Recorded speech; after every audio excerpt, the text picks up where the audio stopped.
Okay. Good morning, each one of you. First of all, I would like to congratulate all of you for being part of CSMSS family. This is going to be one of the best decisions that you have taken in the past. You need not to worry about your future now. As the review that you might have taken from old students, we always work for the best of student. Each and every activity that being conducted over here is in the best interest of the student only. So you need not to worry, you just need to give your best and the result is going to be a great one. So let me begin with this session. Before that, let me introduce myself. Many or few of you might have known me. You might have received my calls or something like that. So myself, Baba Sahib Shinde, I'm going to teach you thermodynamics this semester, as there are three courses that university has made compulsory for this semester, and out of those three, thermodynamics is the one. You know that thermodynamics is the quite basic course. In the upcoming semester there are few more subjects that are going to use this thermodynamics as a base. There is applied thermodynamics 1, that is mandatory course. Then applied thermodynamics 2 is there, that is also mandatory. Then IC engine is there, refrigeration and air conditioning is there. So all these subjects are going to use many things that you are going to learn in this subject. That's why university has made this one mandatory, and that we are going to study this one. So let's begin. Let me maximize the screen.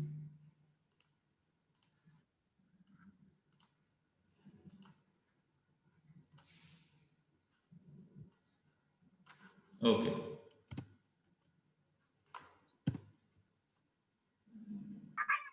Mute. So anybody want to say something? There was some disturbance in the background. If you want to say something, you can unmute, or you should keep your mic muted. That is the first instruction that each one of you need to follow. This is going to be a good practice for the smooth conductions of all the sessions. So everyone keep muted themselves. So this thermodynamics has got 4 credits. The assessment, there is going to be a continuous assessment for 20 marks. So usual practice is that there would be 2 class tests for 10 marks each. Then mid semester will be there for 20 marks, and end semester examination will be having 60 marks. Duration is 3 hours. For your batch, we are not sure what scenario is going to there. We haven't received any instruction from the university till now, so we are not going to discuss that one, but usual scenario is like this one: 20 marks CA, 20 marks mid semester, and 60 marks end semester examination. Let's go through the curriculum quickly. There are 6 units. The first unit is based on fundamental concepts and definitions. 8 hours are dedicated to this one. In the unit number 1, we are going to look at the basic concepts that are going to be used in the overall course. Means remaining 5 or total 6 units are going to use this unit number 1 as a base. We'll be looking at the basic things or basic terms, like what is meant by system, what is meant by surrounding, how those two are differentiated with the use of boundary, what kind of boundaries are there, what are the thermodynamic properties, how system changes its state from state 1 to state 2, that becomes process. When system state change process, when it returns to its original state, then that becomes cycles. All these things we are going to see in details. So this is going to be first unit. Then second unit is first law of thermodynamics. There are 3 laws of thermodynamics: first law, second law, and there is one third law also that we don't study in detail, but first law and second law is there. So first law, there is dedicated unit in which we are going to study what is meant by first law of thermodynamics. Usually this is also being called as law of conservation of energy. So what is meant by conservation of energy? Why energy is being conserved when you convert one form to another? what exactly happens that energy gets conserved. All these things we are going to study. Then we are going to apply this first law of thermodynamics to few steady flow devices, the devices that are based on steady flow of the working fluid. The devices are nozzle, turbine, compressor, boiler, throttling valve, etc. We are going to apply first law of thermodynamics to all those devices, and we are going to solve few numericals. You might have heard about steady flow energy equation. That steady flow energy equation is nothing but the application of first law thermodynamics to these devices that we are going to study. Then unit number 3 is second law of thermodynamics. Now unit number 3 begins with the limitations of first law. Now there are certain limitations associated with the first law of thermodynamics. First law says that energy is always gets conserved. We cannot create energy, we cannot destroy energy, we can just convert it from one form to another. So according to first law, energy is always going to get conserved. But second law says that energy is never going to be get conserved. Now, what exactly second law tries to say and how it is contradicting the first law of thermodynamics, that we are going to see in the unit number 3. So that is for limitation of first law. Then we are going to see few devices based on the second law. The devices like refrigerator, heat pump, heat engine. We are going to study all these devices in detail. We are going to solve few numericals based on those devices. Then second law of thermodynamics has got two statements.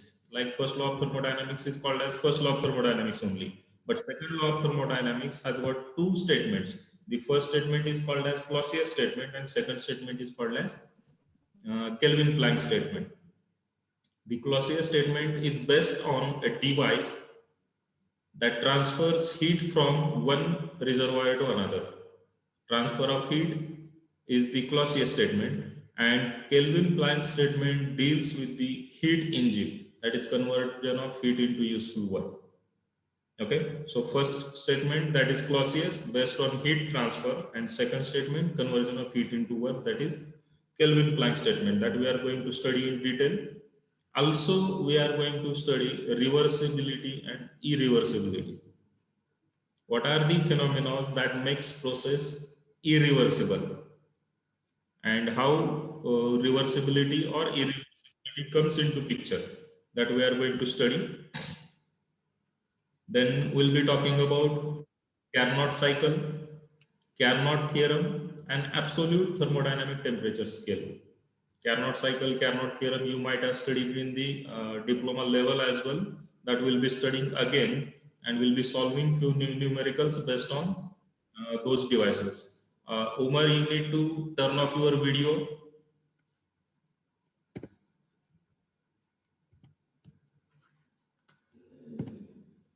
Then unit number 4 is entropy. Now, what is meant by entropy? You might have seen this concept entropy. It is nothing, you might have seen or you might have studied it like a degree of disorder, right? But what exactly means by entropy and how it helps in studying the thermodynamic processes, that will be we'll be seeing in unit number 4. There we are going to study Clausius theorem, temperature entropy plot, that is a graph where temperature has been plotted on one axis and entropy on the other one, and how studying that temperature entropy plot is helpful, that we'll be looking after. Then Clausius inequality is there, that decides whether the process is reversible or irreversible. There is certain criteria, that criteria is called as Clausius inequality, that will be looking in details. Then entropy and irreversibility. Basically, this entropy is the cause of irreversibility, and how that entropy decides the nature of the process, that will be the main part of this unit number 4. Then there is an interesting concept that is called as entropy principle. Entropy of the universe never decreases. It always keeps on increasing, and it attains maximum value when the system and surrounding is at equilibrium state. That principle is called as entropy principle that we are going to study. Then there is combined first and second law, then entropy and direction, and entropy and disorder.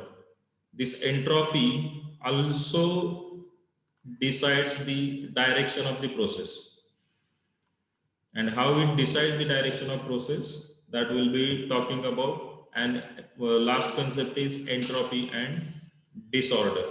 As entropy increases, disorder also increases. That is the main concept, and that will be studying in the detail. Then unit number 5 is there. This is actually application of this entropy principle. Availability is nothing but if I provide some amount of energy to a system. If you consider your internal combustion engine, diesel engine or petrol engine, it has got around 40 to 50% efficiency, right? So if you provide some amount of energy, only 40 to 50% of the energy is going to be converted into useful work, and the rest of the energy is going to be dissipated into the atmosphere, or that energy is going to be simply lost to the atmosphere. Then why we cannot use that energy? There are certain limitations associated with that engine itself, but the amount of energy that you can convert into useful work, that energy is nothing but the available energy. And the energy that you are going to lose to atmosphere, that you cannot convert into useful work, that energy is called as unavailable energy. So that concept we are going to study in the unit number 5. Then we are going to study what is meant by dead state, and we are going to apply this availability concept to steady flow as well as non-flow processes. And the final thing is second law efficiency. Second law efficiency in this sense, this second law efficiency also called as effectiveness. The normal definition of efficiency is output to the input. If you are providing some amount of energy to a system and getting some work done, the ratio of that energy supplied and amount of work produced is nothing but, or that ratio is going to get you the efficiency. But the second law efficiency is in the sense you need to look after usefulness also. And when you use or when you incorporate that concept, that becomes the second law efficiency. Then unit number 6, that is last unit, and it has got two parts. The first one is ideal gas and second one is properties of pure substance. This ideal gas you might have studied in details. There are certain laws like Avogadro's law, then equation of state, ideal gas and processes, then relation between Cp and Cv, specific heat at constant pressure and constant volume. That relation we are going to study, and also we are going to study certain equations of the states. Then the second part is properties of pure substance. Actually, these properties of pure substance should be the unit number 1, because this is the basic thing and it is independent of the all other units. So most probably we are going to begin with properties of pure substance only, or at the most we'll be looking at the unit number 1 because it is a basic unit, and here we are going to study basic terms or basic laws only. So we'll be starting with unit number 1 and then we'll switch to unit number or second part of the unit number 6 also. Let's see how we can proceed smoothly. So this is the curriculum. Total 6 units are there and 48 hours are there. According to university curriculum, to cover this curriculum, at least we need to have 48 hours. And we need to cover this one in next 28 days. So let's see how we can do that one. Now, okay, this is quite interesting one. Recently, you might have heard about many firms, industries, many organizations are questioning the employability of graduating engineers. म्हणजे बऱ्याच वेळा तुम्ही हा question ऐकला असेल की सध्या जे engineers तयार होत आहेत ते एम्प्लॉयबल नाही आहेत. म्हणजे त्यांचं म्हणणं आहे की तुमच्याकडे ते स्किल्स नाही आहेत जे स्किल्स तुम्हाला एम्प्लॉयबल ठरवतील. तर मग याच्यासाठी काय केलं युनिव्हर्सिटी कमिशननी किंवा जे टेक्निकल बॉडीज आहेत, those governing bodies looking after the engineering curriculum, they have used 12 statements. Those 12 statements are called as program outcomes. Program outcomes in the sense, at the end of your graduation, for you, graduation is of 3 years. Those who has admitted in the first year, they will be having 4 years. So at the end of the 4-year or for your 3-year course, what characteristics you are supposed to have? There are 12 statements. Each statement is one characteristic that you are supposed to have. The characteristics are like, you need to have that knowledge base, you need to have problem analysis ability. Once you got selected in any industry or any organization, the basic thing that is expected from you being as an engineer is problem solving. You need to offer solution to existing problems, right? And to offer that solution, you need to have this problem analysis capacity or problem analysis capability. Then to offer that solution, you need to have ability to carry out detailed investigation. If you can carry out detailed investigation, then only you can offer the solution, right? Now, sometimes to offer the solution to a problem, you need to design the solution also. To design that solution, you may need to use modern tools. You should be able to use those modern tools. You need to work individually, and in most of the cases you will be working in a team. So whether you are capable of work individually as well as work in a team, do you have communication skills? Communication skills is not ability to speak any foreign language fluently. That is not communication skill. Communication skill means whether you are able to convey your thoughts to person next to you.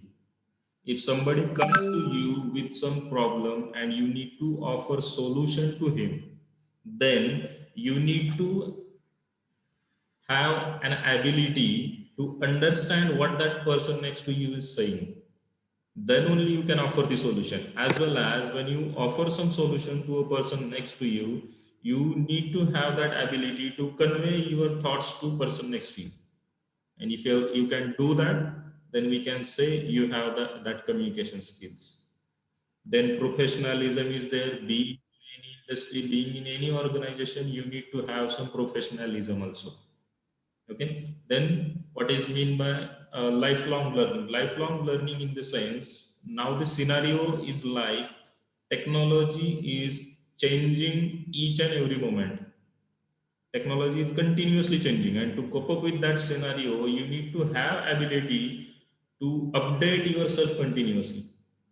And if you can do that, you can update yourself continuously, then we can say that you have got that life learning ability. Ultimate thing of studying anything is impact of that thing on the society, because each and everything that is being conducted, that being done, has to be beneficial for the society, right? If that is not beneficial to society, then that is useless. So the ultimate thing is its impact on the society. And if you can have some impact on the society, impact in the sense, good impact on the society, then it is going to serve the purpose of being an engineer. But then, do you have some ethics and equality? Good ethics, good moral values are required things in technical education also. If you have some good knowledge and if you don't use that good knowledge for betterment of the society, And instead of that one, if you use that knowledge for some disastrous things, then that is not that is not expected from us. And if you have ethics, then you are going to use that knowledge for betterment only. Last thing is economics and project management. Ultimate thing is the profit. Whether you are capable of generating profit for organization that you are working for, right? If you are helping the organization to make a profit, then that is the required thing. Nobody is going to throw you out, right? Now, these 12 statements you are going to achieve at the end of course. Means once you are BTech Mechanical Engineering, these 12 characteristics you need to have. But these 12 characteristics you are not going to achieve overnight. Means once you have that BTech in Mechanical Engineering degree, you have that skills. It's not like that, right? Once you admitted in the first year, or for you in direct second year, the journey starts right there. Means now you are studying engineering thermodynamics.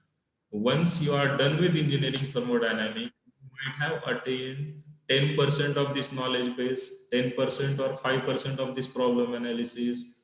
Then design investigation is not there, tools is also not there. You might have got the 1 or 2% of ability to work individually, right? So that way, studying each subject or at the end of each semester, you will start attaining part of these 12 things. One subject is not going to help attain all the 12 statements at same level. No, one subject will help you attain 3-4 parts of this in some proportion. Another subject will help in attaining remaining statements or remaining characteristics. So that way, if you study the engineering thermodynamics, these are the 5 things that you are going to get at the end of the course. So these are the course outcomes. Means when you are done with engineering thermodynamics, what you are going to get or what characteristic you will have. And these 5 characteristics are going to be mapped with these 12 characteristics. And that mapping is shown over here. These are the 12 characteristics, and these are the 5 characteristics related to engineering thermodynamics. One means in small proportion, it is going to help you to attain those 12 characteristics, and 3 means proportion is quite a little bit more compared to this one. So that way, these outcomes going to help you to get these 12 characteristics at the end of the graduation. So what are those outcomes that we are going to study in details in upcoming units? Actually, this outcome is, if you look at the CO1, this is going to address the unit number 1. The CO2 is addressing unit number 2. The CO3 is addressing unit number 3. The CO4 is addressing unit number 4 and 5. And CO5 is going to address the unit number 6. Means when you are done with studying unit number 1, you need to look at this statement, and if you can do this one after studying unit number 1, then the purpose has been satisfied, or the reason behind inclusion of this syllabus into the curriculum is satisfied. If you look at the statement of CO1, student will be able to define terms like system boundary properties, thermodynamic equilibrium, work, heat, ideal gas, entropy, etc. used in thermodynamics. And we know that unit number 1 is purely based on basic concepts. You are going to study all the basic terms related to thermodynamics, and if you are studying all those things, then obviously you can meet this CO number 1. Similarly, once you are done with unit number 2, you need to look at this statement number 2, and if you can do this one, then we can say that you have studied the unit number 2 properly. And once you meet all those 6 statements, out of these 12, you would have attained first statement in some proportion, second statement in some proportion, then 6th, 7th, and 12th statement in some proportion. That is for thermodynamics. Similarly, if you study MSM, you will attain remaining statements in some proportion. And at the end of 4 years or at the end of graduation, you will attain all these 12 statements. And the question that is being asked or raised about employability of the graduating engineers, that might not be there. Okay, that is the purpose behind inclusion of all those things in the curriculum. Now meeting is about to end in 2.5 minutes, so I'm going to stop discussion over here. Okay, before that, let me brief about the textbooks that you are supposed to refer. There is one good textbook by P.K. Nag, Engineering Thermodynamics, and second one, Thermodynamics and Engineering Approach, authored by Angel and Bohr. And additionally, one textbook is there that I personally refer is a textbook of engineering thermodynamics by R.K. Rajput. You need to refer that one also, or you can refer that one, and additionally you can look after those two. So these are the textbooks that you can refer. Now, instead of starting with the curriculum, because we're going to end within 1.5 minutes, so I'll stop over here and I'll open for the discussion. If you have any query, if you want to say something, you can unmute yourself and speak. You can switch on your video, audio, everything, and you can ask your queries. I'll respond to your queries if you have any.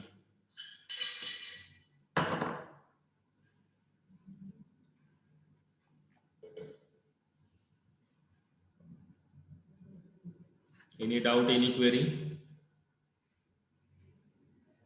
Sangram, you want to say something?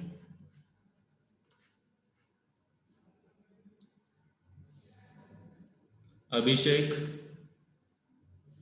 any query? No doubt. No doubt. Okay. So probably tomorrow we'll be having another lecture and we'll begin with the unit number 1.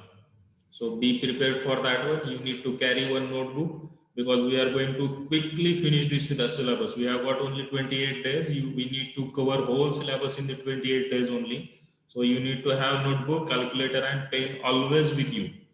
So take important notes.